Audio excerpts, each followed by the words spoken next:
Welcome to Moments with Marianne. This is your host, Marianne Pastana. And we're here today with special guest, Richard Webster, who's here to share with us his new book, Guardian Angels: How to Contact and Work with Angelic Protectors. Now, Richard Webster lives in New Zealand. He is the best-selling author of more than 100 books. He has appeared on several TV and radio shows in the U.S. and abroad, and travels lecturing and conducting workshops on a variety of metaphysical subjects.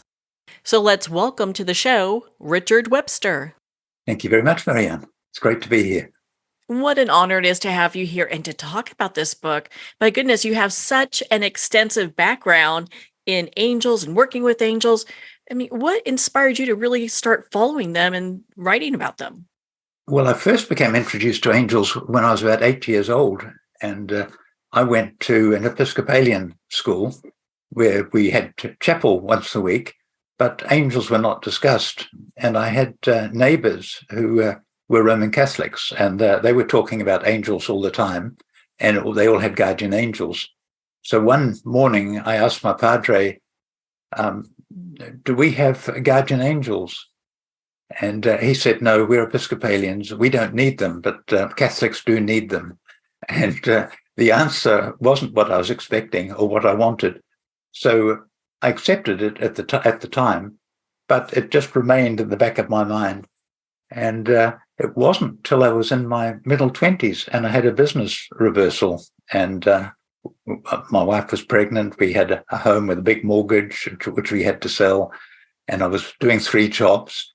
And while I was working at one of these rather menial jobs, I had a voice which kept talking in my ear, and I was worried. I thought I was becoming, a little bit deranged and hearing things. And I suddenly realized it actually was my guardian angel, and my angel made me realize that I was the architect of my own misfortune, which I basically knew anyway, but I accepted it, and encouraged me with what I really wanted to do with my life, which was to write. So that was my introduction to angels. It wasn't something I sought out or even wanted, but it found me. Well, it sounds like you were on the path for angels regardless what was going on, especially from a young age. And when we talk about guardian angels, for those who are not Roman Catholic, what is a guardian angel? A guardian angel is an angel who looks after you through this lifetime, but also in previous lifetimes and in future lifetimes as well. So it knows more about you than anyone else and is there to guide, counsel, help, advise in any way they can. Their big problem is that they will not intervene unless you ask them for help. So they often see their charges doing all sorts of silly and crazy things. And they may give them little nudges, as I got from my guardian angel, but if they're ignored, there's nothing much they can do about it. But if people accept them and communicate with them, and in my book I've got a number of techniques, ways of doing that, then they can work with the angel to improve their life in every area of life. I find that so fascinating and so intriguing at the same time, because I think, my goodness, it's like a relationship that we would build with any of our friends. It is. Your guardian angel is your best friend and knows more about you than any of your friends do. Probably knows more about you than you do because they've been with you in previous incarnations as well. So what are some of the things that guardian angels help us with? I know you said that we have to ask them for help and they can help change our lives, but what type of things do they help us with? They've helped. I've had, as a writer, I've had some big ups and downs in the course of my life financially, and my guardian angel has given me suggestions as to what I should do during those times. They've helped me with relationships with people. I had problems not problems, but a club I belonged to. There was a man who I've known for about 40 years, but I've never ever been able to communicate with him. He was as if there was a brick wall between us. I was never able to get beyond saying hello and goodbye to him. And my guardian angel helped knocked that wall down so that we can communicate now, and we've become quite good friends. So it was quite extraordinary. I just assumed the wall was there and that we were not meant to really speak to each other. He was very, very shy. He was exceptionally tall, very, very shy, and he always stood at the side of a room, and he appeared to be looking down on everyone with a look of disdain on his face.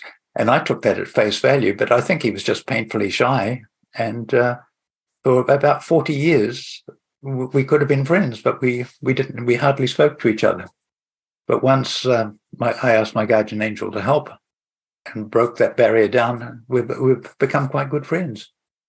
So that's just a minor example of opportunities that we're probably all missing all the time in our own lives by not asking our guardian angel for help. Are there times when our guardian angels kind of step back and don't help us? No, I don't think so. Not if we ask for help. We may not like the advice the guardian angel gives us. There've been a number of things I've thought I might do at different times, and my guardian angel has counselled against it. And I've learnt the hard way to accept what my guardian angel says. In fact, if I don't really want to know the answer, I won't ask my guardian angel, but the information will come through to me anyway, whether I want it or not. But I have a particularly close relationship with my guardian angel because I walk for an hour or more every day. Being a writer, I'm just sitting down at my computer all the time. So it's important that I get out and about and get a bit of exercise. And I always walk with my guardian angel. So after I've been walking for a short while, well, he's always there anyway, but I just recognize the presence of my angel and start talking. And I usually do it. I usually talk silently because it doesn't matter nowadays because most people are talking on their phones while they're walking anyway. So it doesn't matter. But I learnt through experience that it wasn't a good thing to be talking apparently to myself when I'm walking through city streets. But if I'm out in the countryside, I will often speak out loud. But usually it's just silent communication with my guardian angel. And we discuss everything, just what's going on in my life, what my hopes and dreams are, what's going on with my children and grandchildren, all those things. So how do we get to this place where we can meet our guardian angel if we've never really made that connection? Yes, the easiest way to do that is just to start speaking to your guardian angel. And you probably won't get a reply instantly. You may, but often the guardian angel seems to be testing the person to see if it's just something that a little fad that the person has, and they'll lose interest. So it's to see if the person is serious or not. But you will receive a response. It's usually as a thought inside your head, and you can tell it's your guardian angel because it's not the sort of thought you would have had yourself normally. I hear my guardian angel as a little voice outside my ear, not actually inside my head. So it feels as if my angel is talking very, very close to me, but I can't I don't see the angel. It's just the voice and a sense of knowing that the angel is there with me all the time. That's something it sounds like you develop over a period of time when establishing that relationship. Yes. It took a long time. It took years, in fact, to get to the relationship I have with my angel now. I can talk to my angel well, anyone can talk to their angel whenever they wish at any time. But I look forward to my walks because it's a good chance to talk to my angel. So I do most of it then. I also talk to my angel when I'm in bed at night before falling asleep. I can talk to my angel then, if I want to. Even if I don't want to, I will say good night to my guardian angel. And no, anyone can do it. It's just a matter of trusting and knowing that your guardian angel is there, talking and being patient until you start establishing communication. Once you've done it once, you'll have no problems in doing it in the future. Now, when we initially start connecting with our guardian angel, do people do it in different ways, like meditations or dreams and things like that? Yes, they do, and there's no right way for everyone. I've always been a keen meditator, and meditation is a very, very good way of getting in touch with your guardian angel. In fact, rather than meditation, a guided visualization is often a good way of doing it, which is similar to meditation. In meditation, you're diffusing your energies. With a guided visualization, you're focusing your energies on something. So if you relax in the same way you do with a meditation, and then concentrate on the fact that you're wanting to communicate with your guardian angel, I've even suggested to some people that when they're in that state, they picture the most beautiful scene they possibly can imagine. It might be something as a favorite place where they go, or it might be something they just create in their imagination. It doesn't matter. They're sitting there or walking through it, and they just see their guardian angel walking towards them. And the guardian angel gives them a hug, and then they start talking. And that seems to be a very effective way for many people. As long as they are able to relax and visualize the scene in their mind. No, there are other ways of doing it as well. Quite a few people write a letter to their guardian angel, and during the course of writing the letter, they will receive a response to it with thoughts in their head as to from their guardian angel giving them advice and saying hello. So that's another good way of doing it. And some people, it happens completely spontaneously. As it happened to me, I was working in a warehouse, and the voice just suddenly started talking to me. It can come in that way as well. So, how do we learn our guardian angel's name? Guardian angels, well, actually, angels generally do not worry about names, because they know what their tasks and their jobs are. So names are a human construct, and your guardian angel, if you ask your guardian angel for his or her name, the reply will be whatever you want to call me.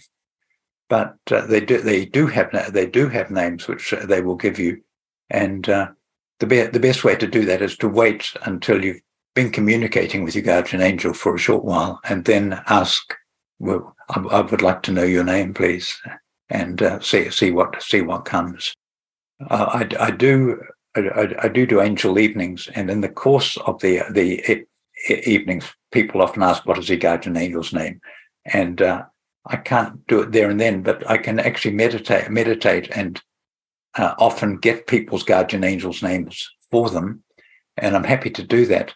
But I think it's better if people ask their angel themselves once they've established the right connection. And some people say, "Do you mind if I call you?" and think of a name and give it to them, and the guardian angel will be perfectly happy with that, because the angels don't really care about names. Your guardian angel knows who you are. You know your guardian angel is always there, and they don't really see the need for names. Well, on that note, we're going to pause here for a quick break. We've been speaking with Richard Webster in regards to his new book, Guardian Angels. We'll be right back after these messages.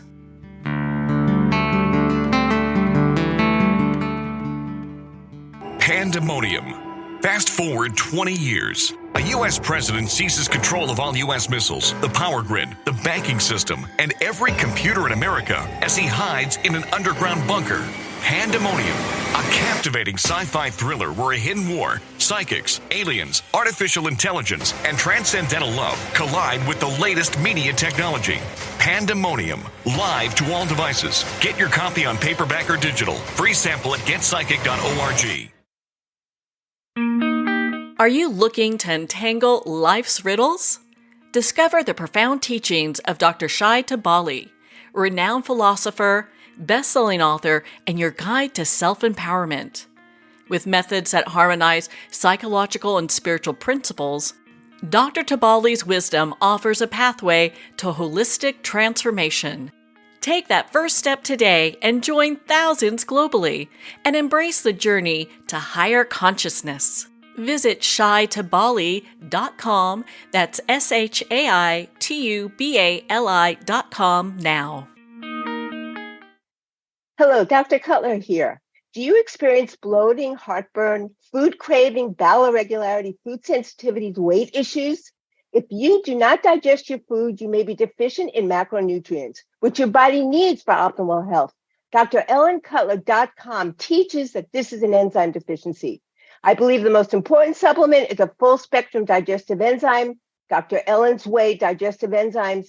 Hear more about it at DrEllenCutler.com.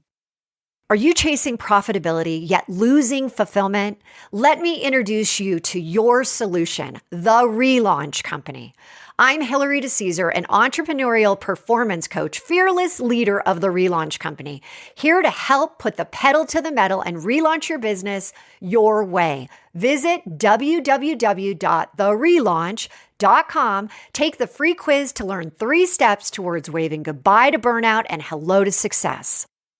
The book Terminal Cancer is a Misdiagnosis, authored by Danny Carroll, is on sale at Amazon now. Licensed psychologist and psychotherapist Tessa Antiojon-Guerra commented, "This is one of the most empowering books on the topic of cancer you will ever read." Award-winning author T.L. Needham commented, "This recommended book can be understood by anyone seeking answers, hope, and alternatives to a terminal diagnosis. Buy it now on Amazon.com. Are you feeling disconnected from your life and your body as a woman? Do you feel numb emotionally and/or sexually and just not sure how to feel really alive again, or maybe for the first time? Are you struggling with body and self-acceptance, especially during menopause? If you'd like to reclaim your feminine and learn more about woman and gynecology and how it can help empower your life, contact Gina Cloud at www.ginacloud.com. Are you a coffee lover who wants to make a difference? Look no further than Fire Department Coffee, a veteran-owned business that gives back to support first responders in need. Each batch of coffee is freshly roasted right here in the USA by a dedicated team of first responders and coffee experts. So when you enjoy a cup of Fire Department coffee, you're not only drinking high-quality coffee, you're supporting members of your community. Start your day with a coffee that gives back. Visit FireDepartmentCoffee.com. That's Fire, D-E-P-T, Coffee.com.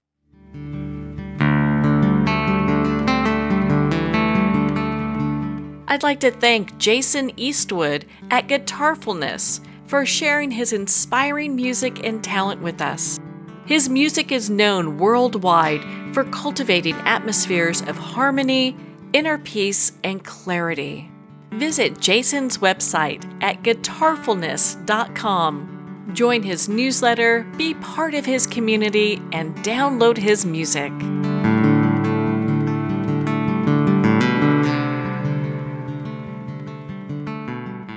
Welcome back to Moments with Marianne. We're here today with special guest Richard Webster, who's here to share with us his new book, Guardian Angels: How to Contact and Work with Angelic Protectors. So before we left for break, we were talking about some of the aspects and characteristics of our guardian angels, such as, do they have names? Do we give them names, or do they even care? One of the things I like to touch on is about colors. Now, are there colors that are associated with our guardian angels? And if so, what does that mean?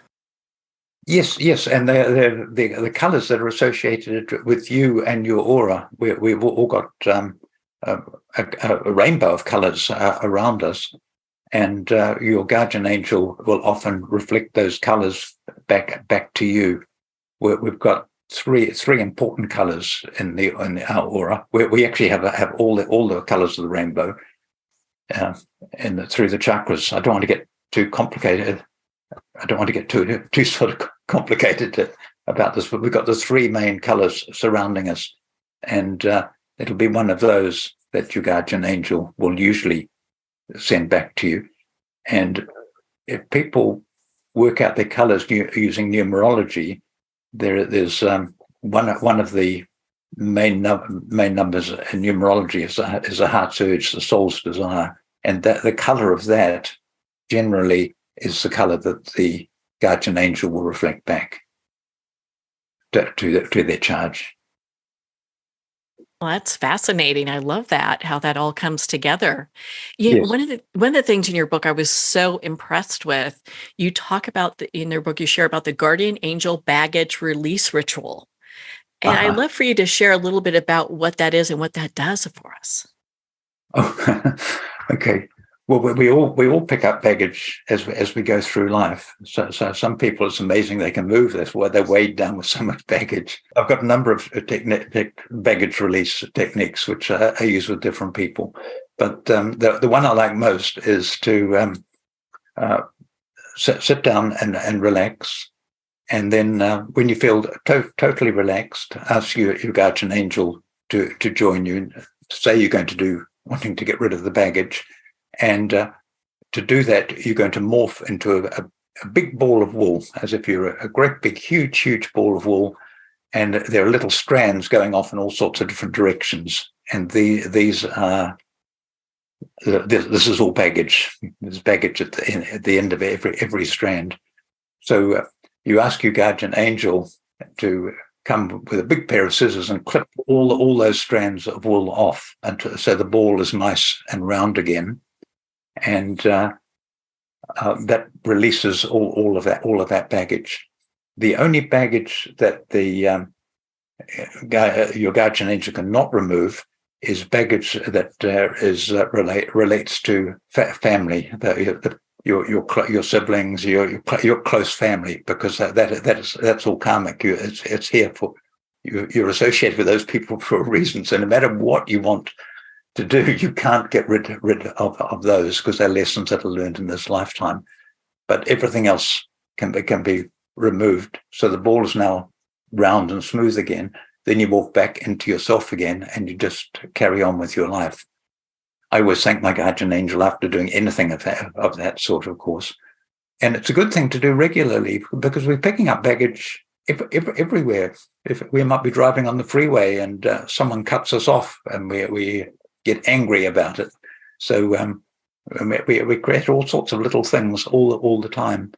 So it's a good way for personal well-being, mental health, happiness, just to do a technique like the one I've just explained, or other similar techniques, just to make your life as smooth and harmonious as possible.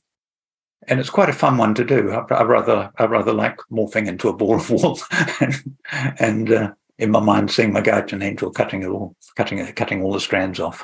It's nice to have those visualizations that you can walk through. Yes. So that way it makes it, I think, in my mind, it makes it so that I really see it as being done. Yes, that's right. You're actually watching it happen. Yes, at the same time. Yes. Yes, you actually feel a little bit lighter with every time a strand is snipped. Now, as I know you go through many examples of how we can heal ourselves. I was really surprised that we could actually send healing to others with our guardian angel. I didn't know that. Yes, and you can ask your guardian angel to communicate with the other person's guardian angel, and a number of the popes have done that on a regular basis. So that whenever they were going to have a difficult meeting with someone, the day before, they would ask their guardian angel to go and speak to the other person's guardian angel, so that they could resolve all the problems before the actual meeting would take place.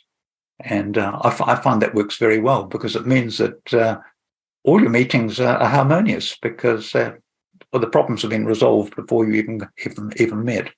So if you know you're going to have a difficult meeting with someone, or you're expecting it to be awkward or difficult in some sort of way, you can resolve it before it even happens. And I think it's a very, very useful thing for your guardian angel to be able to do for you. It seems that when life becomes challenging and we're faced with many of the things that we're being faced with today, that a lot of people turn to prayer. How Yes. important is prayer? I think prayer is extremely important. I believe that we're all one. We come from the unformed into form in our incarnations, and when we die, we go back to the source. So we're all part we're all part of God in a sense, if you look at it that way. So when we're praying, we're actually praying for all of humanity as well as for us. I don't believe in the prayer where you're asking God to sing him as a great big person sitting on a cloud, and you ask for all the things you want. I want a little bit more money for this. I want this for this. I want this. But to give thanks for all the blessings that we all have in our lives. The fact that we're alive in the first place is an amazing blessing. It's a wonderful gift, and for the good that we can do in the life the life we're leading. So I think prayer is more a thanks and more a communing with the source, which we are part of.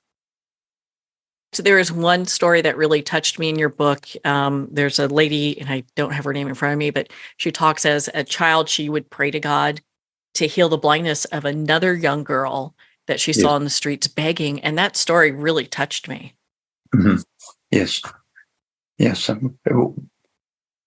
Well, it's more satisfying to pray for someone else, I think, than to pray for yourself. I pray for confidence, for courage, for a positive attitude, all of these things. But I don't pray for anything else for myself that I'm aware of. I ask for blessings on my family and the people I love and care for, of course. But my prayer is mainly a thanks. And often my prayer is silent. It's just being in feeling in the presence of the one of the source, and just communing that way. I find is incredibly healing, and it's very similar to a meditation, but just feeling that you are in the presence of the source. And of course, we're all part of it anyway. So we are there all the time. But we see ourselves as individuals. We don't see ourselves as all one. We're all here for a purpose. Every single one of us. And most of us don't know what our purpose in this lifetime is. So prayer can give some clues to that. Your guardian angel can also help you let you know what your purpose in this lifetime is. And most people think they've got a great, big, huge purpose, but most people's purposes are more modest than that. It might be to be the very best mother they can, to be able to be an extremely good teacher or a nurse. You know that how the purpose in this lifetime. We are growing all the way through. We're in this incarnation to learn, and to learn the lessons that we've agreed to experience before we came into this lifetime, and we've got to do the best we can with those. And they may be huge, or they might be very, very, very modest.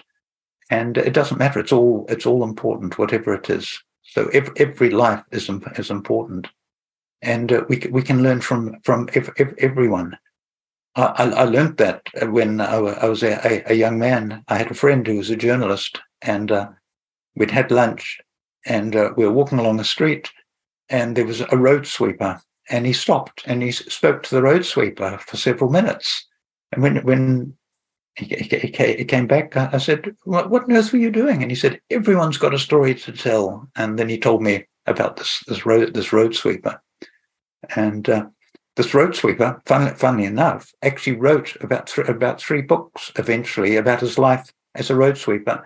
And all the people he was able to help. He helped homeless people. He helped prostitutes. He helped all sorts of people, because he met them all in his job as a road sweeper.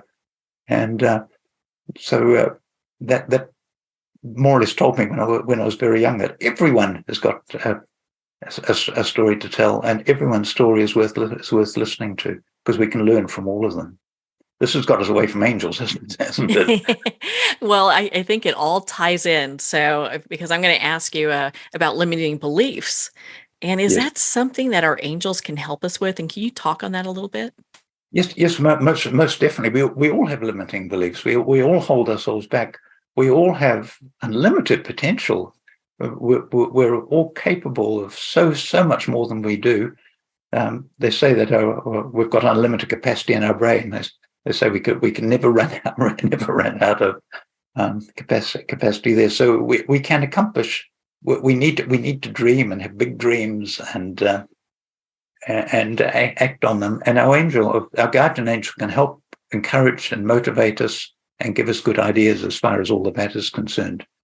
I think the big problem with all of us is that we hold ourselves back. No matter how well we do in life, we're probably only achieving a small part of what we could do if we really applied ourselves. And I'm 76 now, so I feel that time's running out, and there's so much more I still want to do and accomplish. So my guardian angel keeps me motivated. So I'm not going to retire. I have no plans to ever retire. So because I've got everywhere I go, I make little notes. I've done it all my life, and if I get an idea for a book, I will, on a napkin or whatever, immediately try to write down 10 interesting things about that topic, and then I'll put it in a drawer. And I've got a drawer full of hundreds and hundreds of bits of paper, all on books or topics I'd like to write an article or a book about. I'm not going to be able to live anywhere near long enough to even do a tiny small part of that. But it keeps me motivated, and it means I never ever run out of things to do. I'm just busy all the time. But I like being that busy, and my angel tells me when it's time to take a break and take a rest. So I follow my angel's advice on that as well. Well, Richard, how many books have you written? There's 160 altogether, but I've done 60 with Llewellyn's, which is absolutely fantastic. Llewellyn have been my publisher since 1994, I think. My first book with them came out. So they've been absolutely wonderful for me. I used to be a magician at one time, and I write books for magicians as well.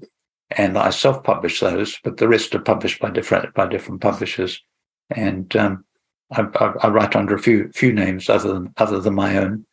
And but it's 160, which it was never planned. I was told when I first started writing, you've either got to write a big blockbuster, then you never need write ever again, or else you need to be prolific to make a living out of it. So I've had to be prolific.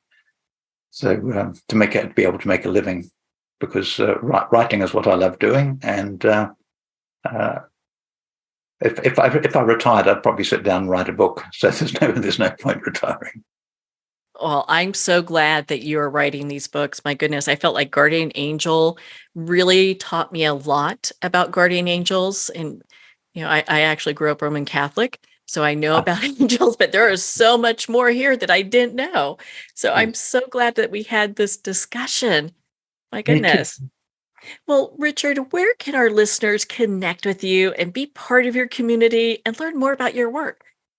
Okay, I do a weekly thing on Facebook called Contact Your Angels. If people go to Contact Your Angels, they'll find me there. And I've got a website, but I'm afraid it's about 2 years out of date. I'm so busy writing books that I'm not keeping it as up to date as I can. But that's www.psychic.co.nz, where they can contact me there. But Facebook is probably the easiest way to contact me nowadays, because there's a link there to contact me. I think that's perfect. I want to check out that Facebook events that you have and be part of that. Richard, thank you so much for taking the time to be on the show with us here today. Thank you very much. I've thoroughly enjoyed it. Thank you so much, Marianne. Well, thank you, Richard. It has been such an honor to spend this time with you and to talk about your new book, Guardian Angels: How to Contact and Work with Angelic Protectors. Guardian Angels is available at Amazon, Barnes & Noble, and everywhere books are sold. And if you don't see it on the shelf, ask for them to order, and please support our indie bookstores. You can also purchase this book directly from the publisher, Llewellyn, at llewellyn.com. Well, we're at the end of our time today. I'd like to thank everyone for tuning in. You've been listening to Moments with Marianne, where we make every moment count.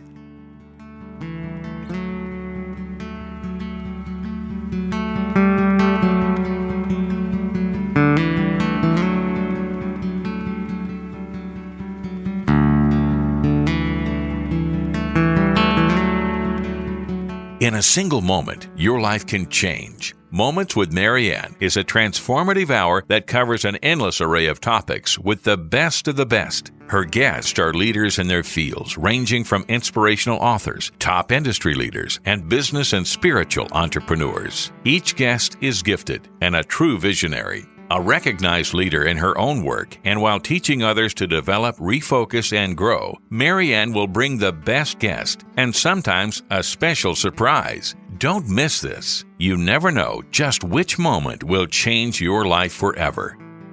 Make sure to tune in and visit momentswithmarianne.com for more information.